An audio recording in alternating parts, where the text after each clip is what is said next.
민수기 22장 28절에서부터 35절 앞뒤의 내용을 통해서 우리가 생각해 보겠습니다. 여러분, 죄를 범한 결과 창세기 3장에 보면 아담과 하와에게 그만 이 선악과를 이 아담과 하와가 취하고 나서 죄를 범합니다. 하나님 말씀에 불순종을 하죠. 그 죄의 결과가 어떻게 우리에게 주어집니까? 여자는 출산하는 고통이 있고 남자는 노동, 힘겨운 일을 해야지만, 땀을 흘려야지만 그 대가를 얻고, 이 땅, 이 세상도 이 가시와 엉겅퀴를 내며 또 한 번 이 공격해 나가는, 이 자신을 방어해야만 하는 이 저주를 받게 되어져요.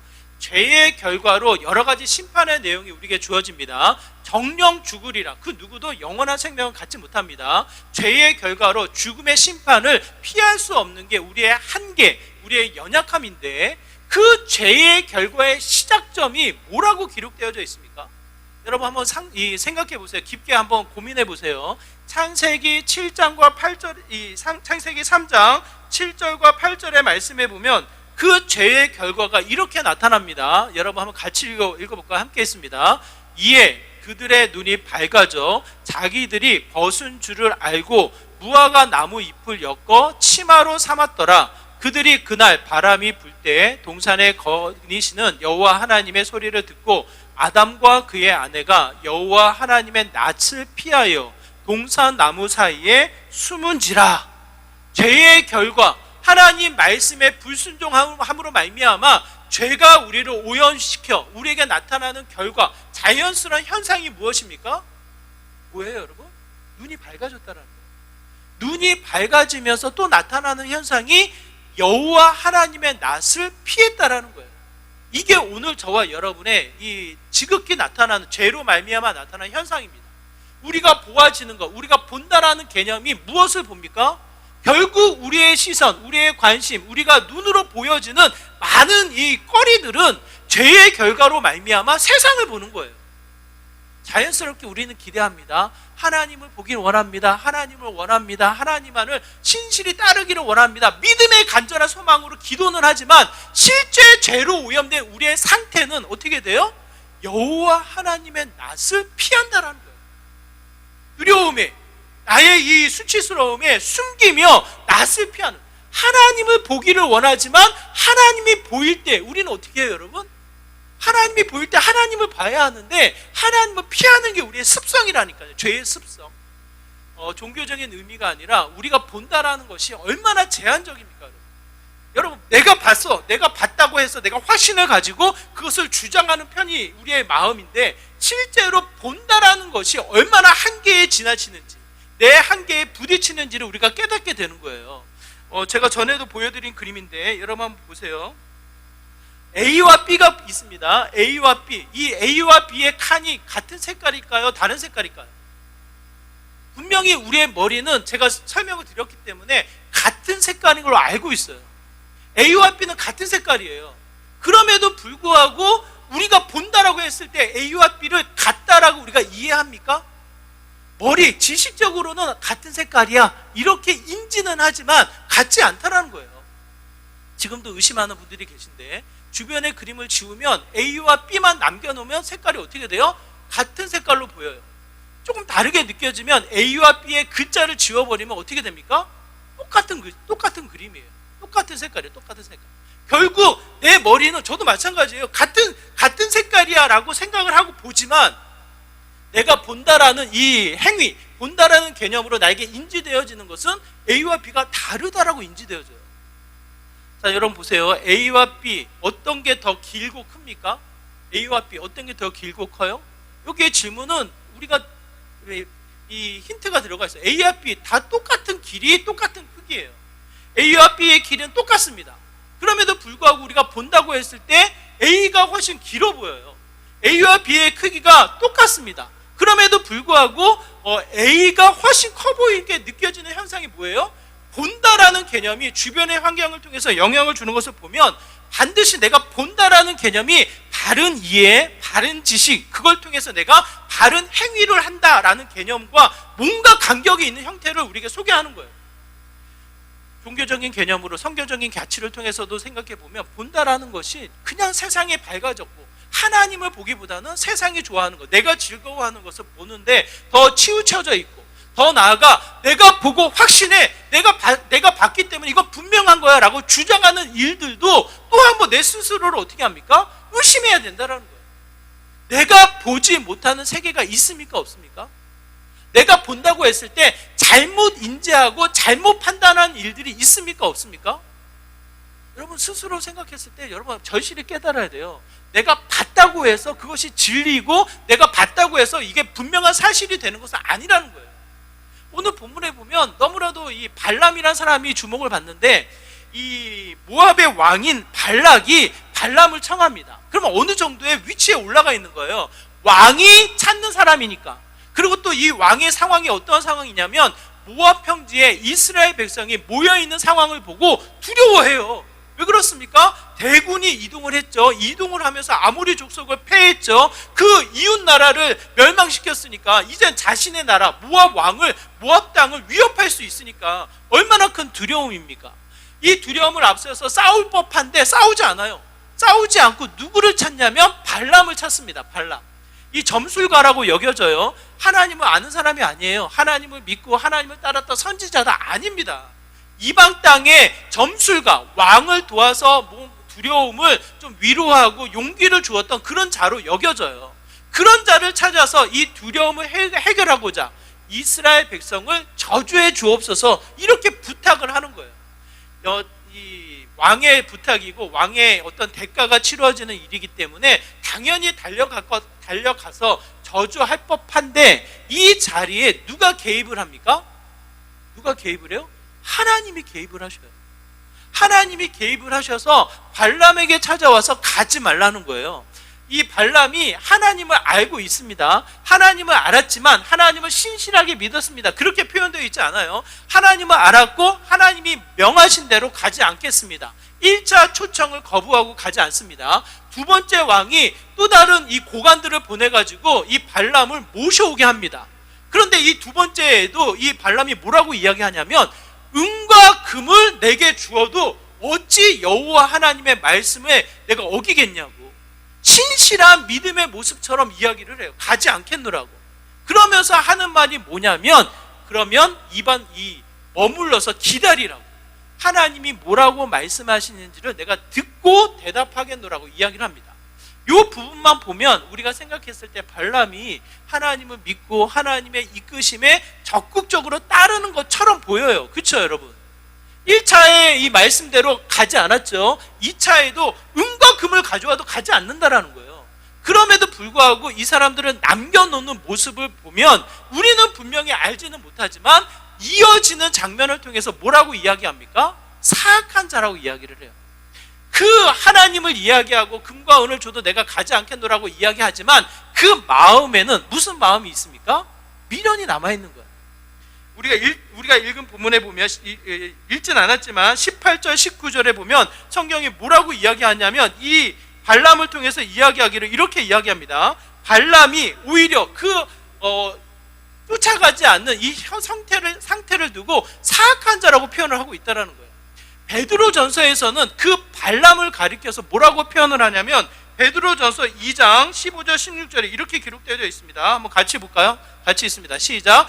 그들이 바른 길을 떠나 미혹되어 부울의 아들 발람의 길을 따르는도다. 그는 불의 삭을 사랑하다가 자기의 불법으로 말미암아 책망을 받되 말하지 못하는 나귀가 사람의 소리로 말하여 이 선지자의 미친 행동을 저지하였느니라. 뭐라고 이야기합니까? 그의 마음의 상태를 이야기해요. 마치 은과 금을 가지고 와도 나는 가지 않겠다, 마치 하나님을 이야기하고 있는 듯 싶으나 그 마음의 상태는 미련이 남아있는 거예요. 미련이. 왕이 주는 복채, 왕이 주는 대가, 왕의 명령만 따르면, 왕이 즐거워하는 이야기를 그냥 하기만 하면 따라오는 이 대가가 있는데, 이걸 그냥 버리자는, 이걸 포기하기는 쉽지 않은 거예요. 그러면서 이 마음은, 말은 하나님을 이야기하고 있지만 마음의 상태는 어떻습니까? 미련이 남아있는 상태를 이야기하는 거예요. 그래서 가라고는 이야기했지만 하나님이 적극적으로 수용해서 이 발람을 보내는 것이 아니라 그 마음의 상태를 알고 수용해서 가라고 허락해주는 상태를 이야기합니다. 그러면서 오늘 펼쳐진 이야기가 21절에서부터 35절, 낙타를 타고 내려가는데 낙타가 전에 하지 않았던 행동들을 하는 거예요. 늘 오고 가고 하던 길이기 때문에 쉽게 낙타를 타고 이동을 하는데 이번에는 낙타가 이상한 행동을 하는 거예요. 길대로 가지 않고 길에서 벗어나서 채찍을 맞는다든지, 포도밭을 지날 때 포도밭을 보호하기 위한 좁은 이 길로 놓여진 벽이 쌓여져 있는 길을 가게 되어지는데, 이번에는 낙타가 이 길로 따라갈 수밖에 없는 길로 가다가 벽을 자꾸 부딪히는 거예요. 벽을 부딪히면 누가 다치게 됩니까? 낙타를 타고 있는 발람이 다치는 거예요. 그러다 보니까 또 채찍을 들어서 이 낙타를 채찍질을 하고, 이제는 더 이상 가지 않고 엎드려서 주저앉는 낙타를 향해서 이 발람이 만약 내가 칼이라도 있었다면 너를 죽였을 거다 라고 하며 낙타 탓을 하고 있는 상황으로 비춰집니다. 여러분, 이 자리에 발람이 무엇을 하고 있습니까? 보여지는 현상을 통해서 낙타 탓을 하고 있는 거예요. 성경은 우리에게 무엇을 이야기하냐면, 눈이 어두워서 보지 못하는 현상이 있습니까? 없습니까? 나타나 있는 거예요. 여호와의 사자가 그 길을 가로막고 낙타가 가지 못하도록, 그 길을 온전히 가지 못하도록 방어를 하고 있는데, 그 사실을 깨닫지 못하고 오히려 낙타 탓을 하고 있는 발람의 상태를 이야기하는 거예요. 여러분, 한번 생각해 보세요. 갑자기 우리 집에도 강아지가 있거든요. 강아지가 하는 패턴이 있어요. 이제 이 배설물을 하면 먹이를, 이 간식을 얻기 위해서 쫓아와가지고 자기가 뭘 했다라고 표시를 하거든요. 왜? 상을 받기 위해서. 늘 했던 표시가 있기 때문에 이 강아지가 어떻게 행동하면 뭘 했구나, 뭘 요청하는구나 알거든요.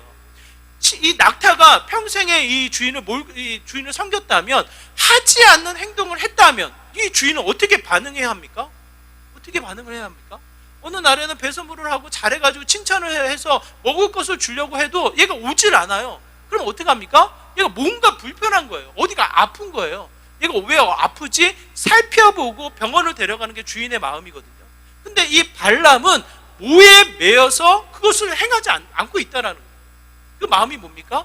베드로 전서를 통해서, 베드로 후서를 통해서 우리가 생각해 볼 수 있는 것은 불의한 삭을 기대하며 그 마음에 내려놓지 못하는 뭡니까? 그가 왕이 베푸는 대가, 왕이 주는 이 보상을 기대하며 가고 있다라는 거예요. 하나님을 이야기하며 하나님의 말씀에 순종하는 형태로 나타나지만, 그 마음의 상태는 세상의 가치, 자신의 풍요, 자신의 화려함을 더 채우기 위해서 어떻게 됩니까? 왕의 요청에 따라서 이야기할 수 있는 상황 속에 놓여져 있는 발람을 우리에게 보여주고 있습니다. 이 사실을 통해서 우리가 또 한번 내 자신을 돌아보면, 여러분, 일주일 동안 우리가 무엇을 봅니까? 우리가 세상을 본다라고 했을 때 우리의 시선, 우리의 마음을 채우는 것, 우리의 가치의 기쁨으로 여겨지는 것이 무엇이 있냐고요. 아까도 살펴봤지만 죄된 근성으로 말미암아 우리는 무엇을 피합니까? 무엇을 피해요? 분명 우리는 저부터도 마찬가지예요. 하나님의 은혜, 하나님의 임재, 하나님의 말씀, 하나님의 특별한 일하심을 기대하지만, 그럼에도 불구하고 하나님이 나타나면 어떻게 돼요? 하나님의 낯을 피하려고 하는 죄된 근성이 우리의 마음속에 있다라는 거예요. 자연스럽게 우리의 시선은 무엇을 향합니까? 자연스럽게 우리의 시선은 세상을 향합니다. 눈이 밝아져 세상의 이 일들, 세상의 화려함, 세상의 위험, 세상의 큰 일이 먼저 우리의 시선을 끌게 된다라는 거예요.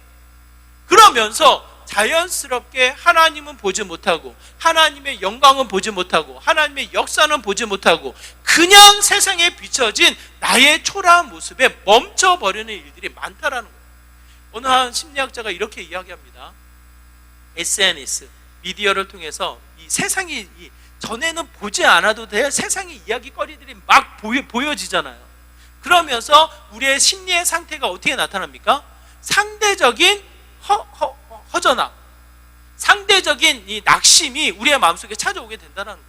끊임없이 우리의 좋은 모습을 올려서 나를 자랑하듯이, 내가 이 맛있는 거 먹는 거, 나의 모습, 내가 가는 곳을 보여주려고 인스타에 많이 올리지만, 상대적으로 다른 사람의 것들을 보면서 기뻐하고 즐거워하고 설레하고 소망해하는 것이 아니라 상대적인 박탈감을 느끼면서 살아가는 현대인들의 모습이라는 거예요. 그렇지 않아요, 여러분? 감사하며 기뻐하며 설레이며 소망을 가지고 한 주를 살으셨습니까? 아니면 그냥 이 세상에 보여지는 것들을 통해서 때로는 근심하며 때로는 부러워하며 때로는 이 여러 가지에 낙심하며 좌절하며 여러 가지 펼쳐져 있는 세상을 향해서 초라해진 나의 모습에 위축되어진 나의 모습으로 비춰지게 됩니까? 결국은 많은 사람들이 상대적인 박탈감에 내 스스로가 위축되어지는 모습으로 멈춰 있다는 거예요. 여러분, 우리는 무엇을 봐야 합니까? 보여지는 이 세상, 눈이 밝아져서 보지 않아도 될 이 세상의 것들을 통해서 이 죄된 근성으로 멈춰 있어야 하겠습니까? 아니면 나의 영안을 열어, 나의 눈을 열어 보이지 않는 하나님을 보아야 하겠습니까? 여러분, 하나님 보는 게 쉬워요, 어려워요? 한번 정직하게 얘기해 보세요. 하나님 보는 게 쉬워요, 어려워요? 여러분, 하나님 안 보여요. 세상에 하나님 안 보여요. 성경을 아무리 읽어도 하나님이 안 보여요. 하나님 보여주세요 갈망을 해도 나의 일상 가운데 하나님의 임재가 쉽게 보이질 않아요. 왜? 우리의 죄된 근성이 하나님의 낯을 피하게 되어 있다니까요. 그렇지만 분명한 것은 쉽게 보이지는 않지만 하나님을 볼 수 있습니까? 없습니까? 볼 수 있어요? 없어요? 여러분 답해 보세요. 정말 하나님 보기가 어려워요. 저부터도 쉽지 않아요. 말씀을 꿰고 말씀을 통해서 고민하고 주어진 상황을 분별해서 찾아봐도 제가 진짜 쇼핑을 안 좋아하거든요. 우리 아이들과 우리 사모님과 어디 뭐 쇼핑을 하러 가면 제가 주로 있는 곳은 차 안이에요. 차. 정말 따라다니면서 뭐 사기가 정말 이게 다르기 때문에 쇼핑을 안 좋아해요. 그럼에도 불구하고 텔레비에 앉아가지고 잠깐 이 보는 채널과 채널을 옮겨가는 사이에 뭐가 있습니까? 쇼핑몰이 있어요. 쇼핑몰. 정말 보는 거 싫어하거든요. 제 아내가 보고 있어도 굳이 그걸 뭐하러 보냐고 제가 한 소리 할 정도로 싫어하는데 저도 모르게 멈춰버리면서 이번에 안 사면 마치 손해보는 것처럼 사야 되나 고민하고 있는 제 모습을 본다니까요. 정말 쇼핑을 싫어하는데도 불구하고 그 매체, 그 미디어는 뭡니까? 어떻게 해서든지 시선을 끌어서 어떻게 해서든지 지금 안 사면 손해보는 것처럼 이 매매를 일으키게끔 일으키려고 목적을 가지고 있는 게 이 쇼핑몰이에요. 그러다 보니까 보기 싫어도 보게 되어지고 마음이 없어도 끌리게 되어지고 정말 하기 싫어도 이 핸드폰을 찾아서 구매할까 고민하는 흔적을 보게 된다니까요. 그래서 제 아내가 볼까 봐 엄청 빨리 돌려요, 제가. 그런 저의 모습을 본단 말이에요. 이게 뭡니까? 정말 하나님을 보고 싶고 하나님을 갈망하고 하나님을 더 찾는 게 저의 모습이지만 자연스러운 나의 근성, 죄로 말미암아 세상으로부터 눈이 밝아진 우리의 근성은 하나님의 낯을 피하고 세상의 이 화려함, 세상의 관심에 쏠려 살아가는 게 저와 여러분의 모습이라는 거예요. 그래서 또 한번 오늘 발람의 모습, 정말 눈에 보이는 여호와의 사자는 보지 못하고 눈에 멀어서 다 자신의 낙타를 탓하며 채찍질하며 자신의 무지함을 깨닫지 못하고 채찍질하는 이 발람의 형태를 우리에게 보여주고 있는 거예요. 그러므로 우리가 다시 한번 주목해서 하나님을 보는 믿음의 모습이 되어야 하겠습니다. 하나님은 어떻게 하십니까? 어떻게 해서든지 누구를 위해서 일을 하셔요? 누구를 위해서 일하셔요? 오늘 본문에 보면 모압 왕을 위해서 일합니까? 발람을 위해서 일합니까? 전혀 상관이 없거든요. 이 모압 평지에 이동을 해서 쉬고 있는 이스라엘 백성인데 보이지 않는 현장에 하나님은 누구를 위해서 일을 하셔요? 하나님은 이스라엘 백성을 위해서 일을 하시는 거예요. 우리의 눈앞에서만 일하는 분이 아니라 보이지 않는 세상을 다스리며 내가 생각하지 않는 그 많은 무리들을 이미 하나님이 이끌며 누구를 위해서? 나를 위해서 일을 하신다는 거예요. 이스라엘 백성들에게 저주를 하라고, 저주를 내뿜으라고 하는 그것을 용납하지 아니하시고 그 저주를 무엇으로 바꿉니까? 축복으로 바꾸셔요. 그들을 향한 대적을, 그들을 향한 저주, 그들을 향한 미움, 그들을 향한 질타를 오히려 하나님의 일하심을 통해서 축복으로 바꿔나가는 형태를 우리에게 보여주고 있습니다. 신명기 23장 5절에 보면 이렇게 이야기해요. 하나님의 일하심입니다. 같이 읽을게요. 시작. 내 하나님 여호와께서 너를 사랑하심으로 내 하나님 여호와께서 발람의 말을 듣지 아니하시고 내 하나님 여호와께서 그 저주를 변하여 복이 되게 하셨나니. 하나님이 어떻게 일을 하십니까? 우리가 볼 수 있는 하나님은 어떠한 분이셔요? 세상은 우리를 미워합니다. 세상은 여러분을 환대하지 않습니다. 어떻게 어떻게 해서든지 여러분의 시선, 죄된 근성, 세상의 여러 가지 가치와 재미와 풍요로 여러분의 시선을 빼앗으려고 하는 게 세상의 흐름이에요. 우리도 죄의 눈이 밝아져 세상이 재밌어요. 세상이 좋아요. 그래서 세상을 보게 되어집니다. 제가 이번에도 명절에 지방을 다녀오는데 차가 꽉 막혀 있어요. 내비로는 안 막혀야 되는데 꽉 막혀 있어요. 왜 막혀져? 한 40분이 막혀져 있는 길을 가게 되어지는데, 가다 보니 왜 막혀져 있습니까? 사고예요, 사고. 이미 차로가 뚫려서 지나가면 되는데 그 차로가 천천히 가요, 천천히. 왜 천천히 갑니까? 막혀져 있지가 않다니까요. 막혀져 있지 않은데도 그 자리는 천천히 가요. 사고 난 어떠한 이 파손물 때문에 천천히 가는 그런 게 아니라, 사고 난 현장을 보니까, 구경해야 되니까, 그 현장이 궁금하니까 그것을 보면서 가다 보니까 속도가 줄고, 그게 지나가면 속도가 나기 시작하는 거예요. 결국 우리의 근성은 구경하는 거예요. 세상을 보기 좋아하는 거예요. 그런데 하나님은 어떻게 일을 하십니까? 우리가 보든지 말든지 우리를 향한 축복으로 일을 하신다라는 거예요. 세상이 우리를 미워하든지, 세상이 우리를 대적해서 저주를 퍼붓든지 욕을 하든지, 그 모든 것을 변화시켜 바꾸어서 어떻게 해요? 축복의 메시지로, 하나님의 신령한 복으로 채우시는 분이 여호와 하나님이신 것을 성경은 우리에게 이야기합니다. 그러므로 눈을 비벼 우리가 무엇을 봐야 합니까? 예수 그리스도, 하나님의 일하심을 보는, 하나님의 일하심, 우리에게 축복, 모든 환난과 이 어려움을 축복으로 바꾸시는 하나님을 보는 믿음의 모습이 되어야 한다는 거예요. 성경에 보면 재밌는 책이 있는데, 에스더가 있어요. 에스더. 포로로 끌려간 이스라엘 백성들이 어떻게 위기를 모면하고 하나님의 돌보심, 생명이 연장되어지고 하나님의 위엄이 떨쳐지는지, 그 이야기가 기록되어져 있는 게 에스더거든요. 근데 재밌게도 에스더는 하나님이라는 언급이 없어요. 여호와라는 하나님을 호칭하는 이름이나 어떠한 호칭이 전혀 기록되어 있지 않아요. 그럼에도 불구하고 에스더를 읽을 때에 우리가 절실히 깨닫는 것은 하나님이 일하십니다. 세상의 위협, 세상의 이 대적들, 세상이 우리를 죽이려고 하는 여러 가지의 음모와 계략들을 하나님이 바꾸셔서 뭘로 바꿔요? 축복, 하나님 나라의 신령한 복으로 바꾸신다라는 거예요. 이 에스더에 보면 하만이 나오는데, 하만이 모르드게, 이스라엘의 지도자인 모르드게를 모함해서 죽이고 이스라엘 백성을 위협하려는 이 계획을 세워요. 모든 계획이 다 세워져서 이젠 죽이기만 하면 돼요. 그래서 뜰에 이 창대를 세우고 이제 모르드게를 죽여야겠다, 왕의 허락을 받아서 죽이기 위해서 왕을 찾아갑니다. 근데 이 왕을 찾아가는 그 순간에 무슨 일이 벌어집니까? 에스더서 6장 1절이에요. 에스더서 6장 1절에 이렇게 기록되어져 있습니다. 같이 읽을게요. 시작. 그날 밤에 왕이 잠이 오지 아니므로 명령하여 역대 일기를 가져다가 자기 앞에서 읽히더니, 잠이 안 와요. 왕이 지금 이제 4절에 하만이 가서 허락을 받고 모르드게 죽이려고 하는 그 상황에 왕이 잠이 안 와요. 잠이 안 와서 역대 일기를 읽습니다. 읽게 합니다. 그걸 듣는 거죠.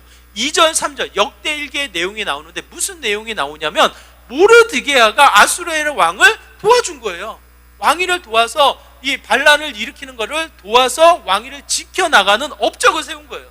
그래서 왕이 묻습니다. 모르드게에게 이 상을 줬냐? 그때는 이 모르드게에게 상을 줬습니까? 상을 안 준 거예요. 그러니까 이 왕이 마음이 불편하니까 이 모르드게에 상을 줘야겠다라는 마음을 가지고 있을 때 하만이 찾아와요. 하만이 찾아와서 이제 모르드게 죽여야 합니다, 이 말을 해야 하는데 왕이 먼저 이야기합니다. 내가 이러한 내용을 알게 됐다. 이러한 사람이 있으면 어떻게 해야 되겠냐? 그렇게 물어보니 뭐라고 이야기합니까? 왕의 왕관을 씌우고 왕의 옷을 입혀서 칭찬해야 되지 않겠습니까? 왕이 명령하면 그렇게 해야겠지. 하만의 이야기를 듣고 모르드게에게 그렇게 이야기를 하는 거예요. 완전히 역전이 되는 거잖아요. 하만이 모르드게를 죽이기 위해서 왕에게 찾아왔지만 왕이 이미 무엇을 하게 됩니까? 전에 있었던 이야기를 듣고, 특히 그날 잠이 안 와서 오히려 그날에 모르드게 이야기를 듣고 그를 세우는, 그에게 상을 주는 일이 펼쳐지게 된다는 거예요. 그러고 나서 이 왕후가 세운 잔치를 통해 누가 그 창대에 죽음을 당하게 됩니까? 하만이 거기에 찔려 죽음을 당하게 됩니다. 별로 이렇게 재밌어 하지 않으시네요. 신비로운 일이에요. 신비로운 일. 세상의 사람들은 그걸 우연이라 이야기할 수 있으나 이 믿음의 안목을 통해서 우리는 무엇을 이야기합니까? 거룩한 타임, 하나님이 예배하시고 그때에 맞춰서 구원하시며 생명을 더하신 하나님의 기가 막힌 타임, 그때에 하나님의 일하심이 이스라엘 백성의 생명력을 더했다. 세상은 위협하고 세상은 저주하고 세상을 죽이려 하지만 오히려 그 모든 것이 축복으로 바뀌어지는 하나님의 일하심이 있습니까? 없습니까? 선명하게 나타나게 된다는 거예요. 그가 지금도 쉬지 아니하시고 우리는 졸지만 하나님은 졸지도 아니하시며 우리를 위해서 일하시는 분이 여호와 하나님이시라는 거예요. 그러므로 우리가 눈을 비벼 또 한 번 낯을 피할 것이 아니라 누구를 주목해야 합니까? 그냥 세상 사람들이 나를 미워하고 세상 사람들이 나를 오해하는 것 같지만 그 사람들을 볼 것이 아니라 그 모든 것을 축복으로 바꾸시는 하나님을 주목하라는 거예요. 하나님을 보라는 거예요. 그것을 또 한번 우리에게 성경에게 이야기합니다. 더더군다나 발람을 통해서 우리에게 무엇을 이야기하냐면 세상의 권위, 세상의 풍요가 다가 아닌 거예요. 그것보다 훨씬 더 크신 분이 누구십니까? 여러분 생각해 보세요. 발람이 왕에게 갑니다. 왕에게 가서 이 왕의 요청에 따라서 왕이 듣고 싶어하는 말을 하는 게 쉽습니까? 아니면 보이지 않는 하나님의 말을 듣고 하나님의 말을 전하는 게 쉽습니까? 여러분 생각해 보세요. 이렇든 저렇든 왕의 요청에 따라서 왕의 거슬림을 당한다면 그 자리에서 죽을 수도 있는 거잖아요. 왕이 두렵고 왕의 권위가 무서우면 이 발람은 왕이 듣기 좋아하는 얘기를 해야 하는 거예요. 그런데 이 발람은 누구의 말을 합니까? 왕이 듣기 좋아하는 말을 하는 것이 아니라 하나님이 가르쳐 주시는, 하나님이 일러주시는 말만 하는 거예요. 그게 축복이에요. 그게 축복. 발람을 통해서 우리에게 보여주는 것은 왕의 권위보다 훨씬 더 큰 하나님의 권위를 우리에게 자랑합니다. 우리가 읽지는 않았지만 이 발람이 보지 못하고 나중에 눈이 밝아져서 보는 이 현상이 어떠한 현상이냐면 23절이에요. 나귀가 여호와의 사자가 칼을 빼어 손에 들고 길에 선 것을 보고 하나님의 위엄, 하나님의 권위를 나중에 보았을 때 왕이 두렵지 않은 거예요. 하나님의 말씀, 하나님의 가치가 더 크게 느껴지니까 발람은 이제 누구의 말을 따릅니까? 하나님의 말씀만을 전하는 자로 바뀌게 되어집니다. 발람이 완전히 회심해서 완전히 하나님의 선지자가 됐다 이런 개념이 아니에요. 그 순간에 왕이 아닌 하나님이 훨씬 더 무섭다라는 거예요. 하나님이 훨씬 더 크다는 거예요. 크다는 거예요. 발람이 만약 왕이 준 대가, 왕이 준 복채를 생각했다면 왕이 요청하는 말을 했겠죠. 그런데 하나님의 말을 했다는 뜻은 무엇입니까? 하나님이 주시는 풍요가 훨씬 더 큰 거예요. 다음 주에 하나님이 주신 축복을 우리가 생각해 볼 텐데 그 중에 하나가 이런 내용이에요. 민수기 23장 10절과 11절의 말씀에 보면 축복의 내용 중에 이와 같이 기록되어져 있습니다. 한번 같이 읽어볼까요? 함께 했습니다. 야곱의 티끌을 누가 능히 세며 이스라엘 4분의 1을 누가 능히 셌고 나는 의인의 죽음을 죽기 원하며 나의 종말이 그와 같기를 바라노라 하매 발락이 발람에게 이르되 그대가 어찌 내게 이같이 행하느냐 나의 원수를 저주하라고 그대를 데려왔거늘 그대가 오히려 축복하였다. 하나님을 두려워하며 하나님이 주신 말씀을 전하고 하나님이 주신 가치가 훨씬 더 크다는 거예요. 10절의 말씀에 뭐라고 기록되어 있습니까? 야곱의 티끌을 누가 셀 것이냐. 이스라엘 백성들에게 주어지는 풍요, 이스라엘 백성들에게 주어지는 하나님의 가치를 누가 감히 헤아릴 수 있겠냐고. 그분의 4분의 1을 헤아려도 헤아릴 수가 없느라고. 오히려 그 자리에서 내가 죽음을 당한다고 해도 그들의 죽음에 내가 동참하겠노라고 이야기하는 게 발람이에요. 발람이 정말 잘 믿었구나 이게 아니라 하나님을 보고 어떻게 됩니까? 바뀐 거예요. 하나님의 위엄, 하나님의 가치가 세상의 위엄, 세상의 가치보다 훨씬 더 크다는 거예요. 크다는 거예요. 여러분 저는 정말 여러분 따져보세요. 펜을 들고 계산기를 두드려서 따져보세요. 하나님을 믿는 사람들이 손해보며 살아가는지, 하나님을 신실히 믿으며 하나님을 신실히 믿는 사람들을 주목해서 그들의 삶을 한번 따져보세요. 따져보세요. 손해보지 않고 하나님의 채우심, 하나님의 위엄, 하나님의 넉넉함이 더 많이 증거가 됩니다. 증거가.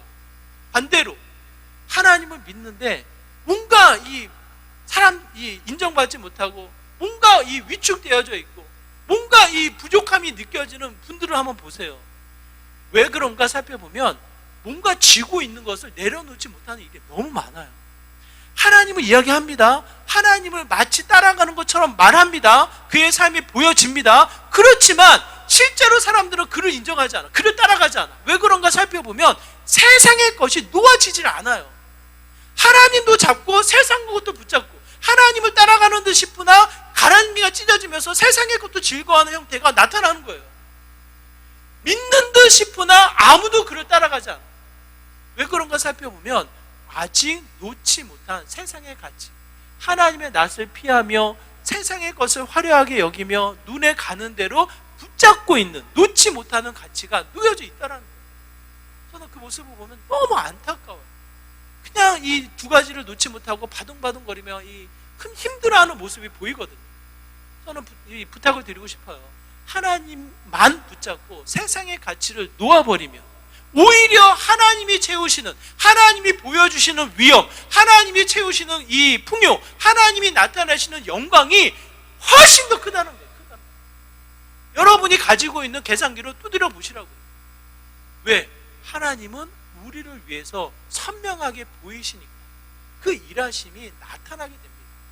제가 실례로 정말 많은 분들의 예를 들 수 있는데 또 그분들이 그만해질 수 있기 때문에 저는 여러분이 계산해 보시면 좋겠습니다. 하나님의 온전한, 하나님을 보고 하나님의 권위, 그의 풍요를 따라서 가다 보면 그의 권위, 그의 나라, 하나님의 영광, 하나님의 풍요가 넘치는 은혜를 누리게 된다는 거예요. 거기에 많은 이들이 따라오는 믿음의 삶이 됩니다. 저는 저와 여러분이 그 가치를 보고 하나님의 위엄, 하나님의 풍성함을 누리며 하나님을 따라 나가는 저와 여러분의 삶이 되기를 다시 한번 부탁을 드려요. 하나님을 본다고 했을 때 마지막 우리가 주목해서 기억해야 될 게 저도 이 부분이 부딪혀요. 왜? 이성이 있고 합리적인 사고를 좋아하니까. 뭔가 설득력 있게 설명하는 가치를 저는 좋아하거든요. 그런데 성경은 이해하는 책, 설명하는 책이 아니에요. 성경은 이 뭡니까? 믿음으로 하나님을 받는 책이에요. 하나님을 설명하고 하나님을 이해할 수 있다? 아닙니다, 여러분. 하나님은 믿음의 대상이에요. 믿음의 대상. 오늘 본문에 누구와 대화를 이룹니까? 누구와 대화를 이루어? 28절부터 보니까 나귀의 입을 열어 나귀와 이 발람이 대화를 하는 거예요, 여러분. 이걸 뭐라고 설명할 수 있겠어요? 무슨 이솝 우화과도 같이 동물과 대화를 하는 거예요. 동물들은 이 성대, 그럼 이 말할 수 있는 구조가 아니어가지고 말할 수가 없어요. 그럼에도 불구하고 성경은 낙타가 어찌 나를 때립니까? 왜 3번이나 나를 때립니까? 이렇게 이야기를 한다는 거예요. 이 낙타의 소리를 듣고 발람이 내가 이렇게 했으니까 때리지, 칼이었으면 널 죽였을 거야, 이렇게 대화를 한다는 거예요. 이게 무슨 뜻입니까? 하나님은, 우리의 신앙의 고백은 성경은 오류가 없다요. 오류가. 이 성경 자체를 우리는 받습니다. 자체로 받아서 우리를 어떻게 이해를 하냐면 자연의 질서, 우리의 모든 한계, 이성을 뛰어넘어 하나님은 어떻게 하신다? 일하신다라는 거예요. 오늘 본문뿐만 아니라 성경이 여러 부분이 우리에게 이야기합니다. 요나를 구원할 때 하나님이 어떻게 구원하십니까? 요나를, 이 잘못된 판단을 가지고 있는 요나가 물에 뛰어내려서 죽음을 맞이하려고 할 때 어떻게 해요? 큰 물고기로 삼켜 그곳에서 3일간 거하게 하셨다가 육지에 내뱉어서 살게 하신다는 거예요. 우리는 이해되지 않아요. 설명할 수 없어요. 그러나 하나님은 그렇게 일하신다는 거예요. 의심하는 베드로로 하여금 하나님은 어떻게 하십니까? 너도 걸어라. 물 위를 걷게 하시는 하나님이셔요. 더 나아가 히스기야가 이 질병에 걸려 죽을 때 15년 연장하실 때 이 히스기야가 증표를 구하거든요. 어떻게 하십니까? 해가 앞으로 가는 건 이해가 되지만 뒤로 가는 건 설명할 수 없으니 그 증표로 10도나 그 해가 뒤로 가게 하옵소서. 그 요청을 하나님은 어떻게 하십니까? 받아들이셔요. 열왕기하 20장 11절의 말씀 이렇게 기록되어 있습니다. 같이 읽을게요. 함께 했습니다. 선지자 이사야가 여호와께 간구하며 아하스의 해 시계 위에 나아갔던 해 그림자를 10도 뒤로 물러가게 하셨더라. 성경은 뭡니까? 믿음으로 받는 거예요. 믿음. 그러므로 보여지는 세상으로 인해서 내가 실족하고 내가 두려워 떨 것이 아니라 믿음으로 하나님을 바라볼 때 어떻게 됩니까? 그의 축복, 그의 풍요, 그의 위협, 그의 권위가 또 한 번 보여지는 거예요. 그 하나님을 따라갈 때, 믿음으로 그 하나님을 바라볼 때, 그 우리의 한계, 우리의 이성, 우리의 합리적인 사고를 뛰어넘어 주님의 역사가 나타나는 보이지 않는 세상을 보면서 살아가는 믿음의 모습이 된다는 거예요. 저도 이 부분이 부딪혀요. 왜? 합리적이고 이성적인 부분을 좋아하니까, 설명하기 원하니까. 여러분, 그럼에도 불구하고 생각해 보세요. 나의 머리, 나의 지식, 나의 이성으로 하나님을 담아낼 수 있냐고요. 만약 담겨지면 그분이 하나님이겠냐고요. 내가 설명할 수 있는, 내가 이해할 수 있는 정도의 하나님이라면 그분이 정말 이 땅을 지으시고 이 땅을 다스리시는 하나님이시겠냐고요. 결국은 뭡니까? 나의 한계, 나의 이성, 나의 합리적인 사고를 뛰어넘는 분이셔야지만 하나님이신 거예요. 그러므로 여러분의 일상, 세상이 주는 위협, 세상이 주는 여러 가지 좌절과 낙심, 여러 가지 내 모습을 통해서 실망하는 모습들을 통해서 그냥 낙심하고 좌절하고 머물러 있을 것이 아니라 무엇을 보아야 합니까? 지금도 쉬지 아니하시는 하나님의 일하심을 보기를 원해요. 그 하나님은 축복으로 바꾸십니다. 그 하나님은 풍요와 권위와 영광으로 지금도 일하십니다. 나의 한계를 뛰어넘는 그의 크심으로, 그의 역사로 지금도 일하신다라는 거예요. 그러므로 죄의 습성으로 그 하나님을 낯을 피하지 마시고 이제는 예수 그리스도의 믿음을 통한 성령의 조명하심, 말씀을 통해 주님을 주목해 나아가는 저와 여러분의 삶이 되기를 다시 한번 부탁을 드립니다. 2026년도 하나님을 보세요. 하나님, 나를 위해서 일하시는 하나님. 보여지는 세상에 멈추지 마시고 보이지 않는 세상, 보이지 않는 하나님을 주목하세요. 어렵지만 볼 수 있습니다. 그를 볼 때 그의 위엄이, 그의 풍요가 또 한번 나를 이끌어 갑니다. 더 나아가 하나님의 영광, 하나님의 믿음이 살아있는, 역사하는 그 같은 삶이 된다는 거예요. 나의 한계를, 세상에 이 보여지는 것을 뛰어넘어 보이지 않는 하나님을 주목하시고 또 한번 믿음을 통해서 승리해 나가는 저와 여러분의 삶이 되시기를 주님의 이름으로 축원합니다. 우리 말씀을 기억하시면서 함께 기도하기 원해요. 죄된 근성으로 나의 시선이 세상에, 나의 관심에 멈추지 말게 하시고 보이지 않는 세상, 보이지 않는 하나님을 주목하여 또 한번 그의 권위, 그의 축복, 그의 풍요, 더 나아가 믿음을 통한 안목이 또 한번 하나님 나라의 신령한 복을 채워나가는 믿음의 삶이 되게 하여 주옵소서라고, 믿음의 안목을 더하여 주옵소서, 나의 시선을 깨워 주옵소서, 성령의 조명하심으로 주님을 보게 하여 주옵소서라고 이와 같은 마음을 함께 기도하며 나오도록 하겠습니다. 기도합니다. 하나님, 이 시간 간절한 마음으로 기도합니다. 두 눈을 열어 주님만을 보기 원합니다. 죄의 결과, 죄의 근성으로 세상을 볼 것이 아니라, 나의 관심에 나의 시선이 빼앗길 것이 아니라 주님을 보아 나아가는 믿음의 삶이 되기를 간절히 소망합니다.